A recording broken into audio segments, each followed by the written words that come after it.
Seorang anak yang pengen mencari ibunya. Sudah 8 bulan ibunya ini nggak ada kabar sama sekali.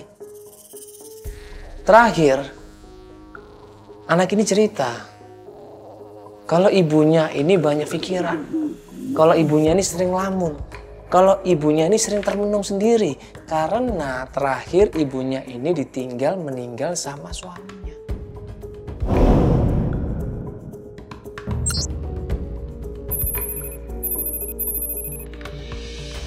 Ya. Assalamualaikum. Assalamualaikum. Marni. Kita atur ketemuan sama Marni. Dia minta datang aja ke rumahnya. Nanti di rumahnya dia akan jelaskan semuanya. Gue sama Feli menuju ke rumahnya. Sebuah rumah yang sangat sederhana. Dan pas kita ketok pintunya, ini berkali-kali gue ketok nggak ada yang jawab. Ada siapa, Mas? Nggak ada orang. Ada siapa? Nah, ini rumahnya Ibu Marni. Iya. Ibu Marninya kemana Ibu ya? Kita ketok-ketok kok nggak keluar-keluar. Iya, nggak ada di rumah ya? Ditarik paksa sama majikannya. Hah? Ke rumah Pak RT. Maksudnya Ditarik majikannya? Iya, ditarik paksa. kenapa Ibu? Katanya dia ngambil barang majikannya apa?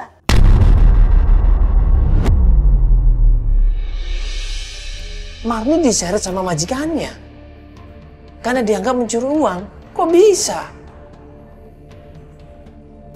Apa yang dicuri? Gimana kronologisnya? Majikannya lagi yang bawa Marni. Emang ada bukti semuanya? Ngambil barang majikannya? Iya. Waduh. Di mana Ibu? Ke rumah Pak RT. Rumah Pak RT. Ibu minta tolong diantar ke rumah Pak RT Iya, bisa? di mana Ibu rumah Pak RT-nya? Bisa. Ayo Ibu. Ya sekarang Bu, di mana?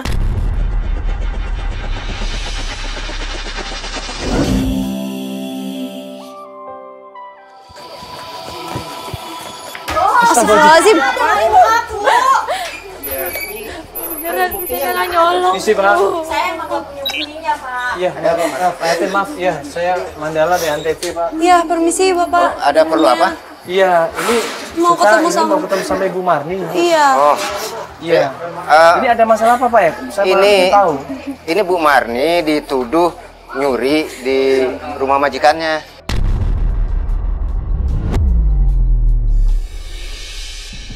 Tapi majikannya saya tanya buktinya nggak punya bukti. Terus gimana nih? Ini masnya lagi mau apa ikut campur, Mas? Marni ini duduk seperti di sidang. Dimaki-maki sama majikannya, ditekan sama majikannya untuk ngaku kalau dia ngambil uang 1 juta miliknya. Di situ Marni nangis, dia nggak ngerasa bahwa dia ngambil. Dia nggak mau ngaku, dia nggak ngambil katanya. Ini nih Marni ini nyolong Mas di rumah saya. Nih, sekalian nih ada kamera nih.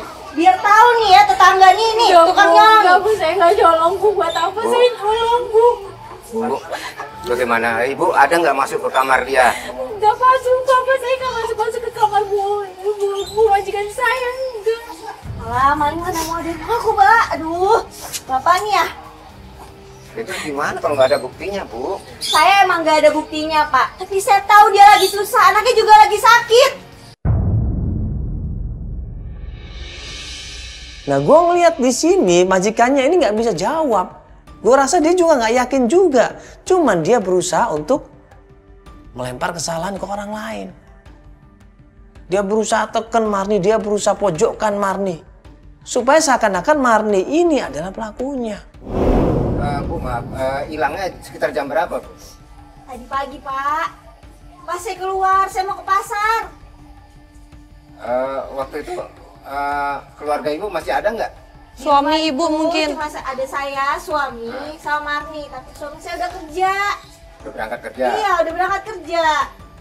Mungkin Ibu lupa naruh uangnya. Coba Ibu inget-inget lagi bisa jadi. uangnya taruh di mana. Apa mungkin Ibu udah setorkan ke bank mungkin? Alah, udah deh. Kalau misalnya saya di sini, udah mari saya bawa ke kantor Ibu, polisi aja ya. Ibu, Ya, Ibu, udah ya. Ibu, Sabar, sabar. Ibu tunggu dulu dong Ibu. Udah, saya bawa ke kantor polisi Ibu, aja. tunggu Kan dulu dia dong. selesai Ibu, di kasihan, sini. kasihan. Iya, apa emang? Tunggu dulu dong Ibu. Anaknya lagi sakit. Ibu nggak bisa main bawa langsung ke kantor polisi dong. Pak, yang kayak gini nih Pak, dibiarin. Bahaya Pak ke tetangga. Kalau dia pindah, Ibu tunggu dulu dong. nanti semuanya juga kena curi. Ya ini ibu nggak bisa bawa langsung ke kantor polisi dong. Emang ibu ada buktinya? Di rumah sendirian. Udah deh.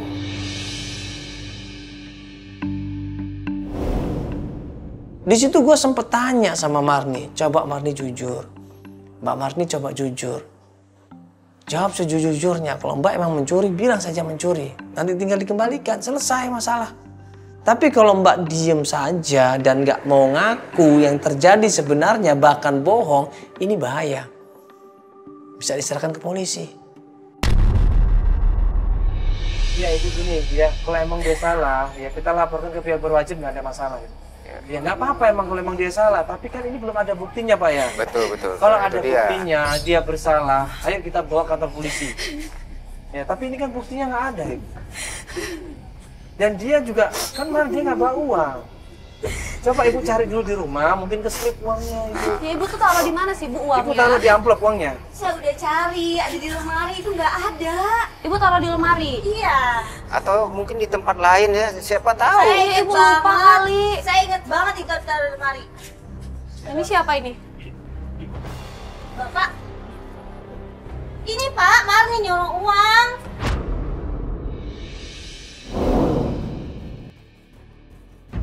Marni udah ketakutan, dia udah nangis di situ, dia udah mohon, dia udah menjelaskan semuanya, dia bahkan bersumpah. Tapi majikannya tetap kekeh menuduh dia. Dan gak lama kemudian datang seorang bapak-bapak di situ. Tiba-tiba bapak itu bilang, ngajak istrinya untuk ngobrol berdua.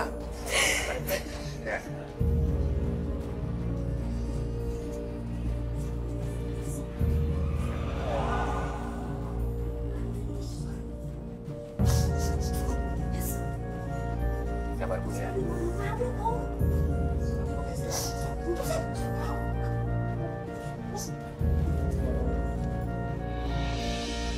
Oh ibu, Nah, ibu, Bu, kok ini pergi? katanya mau menyelesaikan ibu, kok malah pergi, Bu? Begitu dia ngomong sama suaminya, sang istri ini mukanya berubah. Seakan-akan dia sungkan, seakan-akan dia nggak enak, dan tiba-tiba dia lepas tangan.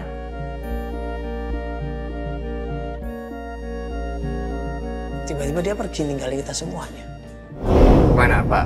Benar nggak Pak? maksudnya? Menurut ibu istri Bapak, dia Jadi- ngambil uangnya? Iya, Bapak tahu kan tadi istrinya katanya kehilangan uang, Pak.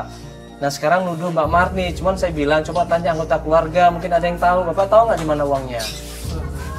Tete, Mas, Mbak Marni, sebelumnya saya minta maaf atas kejadian ini. Sebenarnya uang istri saya itu saya yang ngambil Tete.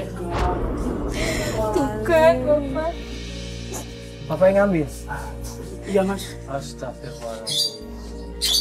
Karena Bapak ngambil nggak ngomong dengan istri, maka istri Bapak marah-marah nih Bu dia. Ini kan fitnah Pak. Iya Tete. Saya minta maaf Tete. Sama saya sih nggak masalah. Ini urus ini dah sama Bu Marni Iya. Bapak. Maaf sih Bu Bapak. Marni, Pak. Kasihan. Udah sampai Bapak mau juga, bawa ke polisi loh Pak. Bapak juga harus menjelaskan sama istri Bapak juga. Kan jadinya namanya tercoreng. Tetangga tadi mikirnya juga begitu loh Pak. Tetangga tadi mikirnya Mbak Marni ini ngambil uangnya Bapak. Bapak harus jelaskan juga sama tetangga, kasihan. Kasihan Pak, dia di arak-arak bawa ke tempat saya. Kasihan dong ini. Marni ini sih kasihan. Orang kecil cuman buru cuci, ditekan, dipaksa salah. Padahal dia nggak salah. Mbak Marni, saya minta maaf Mbak Marni karena sudah bikin Mbak Marni ditarik-tarik sama istri saya dan sudah bikin nama baik Mbak Marni itu sudah tercoreng Mbak Marni. Saya sekali lagi minta maaf dengan hati saya yang paling dalam. Saya malu Pak, dilihatin sama orang-orang, sama tetangga Pak. Walaupun saya miskin juga Pak. Tapi Nggak mau dituduh gini, kayak begini Pak. kan udah jelas ini bahwa uang itu nggak hilang ya, dan ternyata suaminya sendiri yang ambil. Nah sekarang suaminya minta maaf, bagaimana Ibu? Maafin apa enggak? Tinggal gitu aja dah. Ini Mbak, Nggak usah Pak, udah Bapak simpen aja Pak.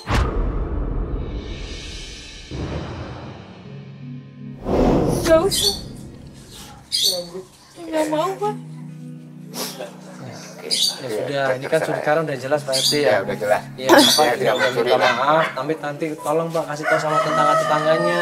Baik Mas. Iya, bahwa berita Ibu Marni ngambil uang itu salah. Ya itu fitnah ya Pak ya. Iya. Tolong ya Pak ya. Baik saya Pak, nama baik saya tercemar Pak. Kasihan nih Pak. Iya, Pak RT makasih banyak atas waktunya ya. Oh, gitu, Saya iya, langsung pamit aja ya. Oh iya. Iya, saya ajak Pak Marni pulang ya Bu, Pak ya. Oh gitu ya. Iya, sama-sama. Terima kasih ya Pak RT ya. Ya, Pak ya. ya. Tolong sampaikan ke tetangga Pak ya. Kasihan Pak ya, takutnya namanya jelek Pak. Kalau gitu saya permisi dulu Pak RT. Iya. Ya, mari. Assalamualaikum. Salam. Nah, akhirnya kita ngobrol lah di situ. Setelah Mbak Marni ini sudah clear semuanya, Mbak Marni ini cerita semuanya. Semenjak ayahnya meninggal dunia, keadaan ekonomi keluarganya berantakan di situ. Harta kekayaan yang tadinya banyak tiba-tiba berantakan. Dan entah kemana katanya. Nah, suatu saat Mbak Marni ini suaminya juga meninggal dunia. Dia bergantung sama suaminya. Suaminya lah yang bekerja. Tapi begitu suaminya meninggal, berantakan. Ya Alhamdulillah ya. Sekarang udah kebuka semuanya. Jadi nggak ada salah paham di sini. Tadi jujur saya kaget loh Mbak dituduh ngambil uangnya orang. Iya. Iya, saya khawatir Mbak mau dimasukin ke penjara tadi. Iya saya takut anak saya di rumah lagi sakit lagi Mas. Sampai kita ketemu videonya nggak dijawab Mbak. Iya.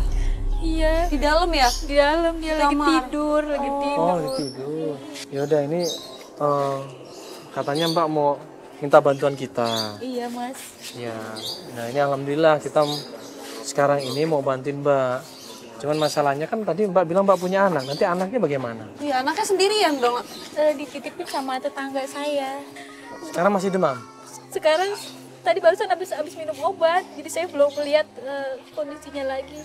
Dia udah tidur kan? Iya. Ya udah tidur ya.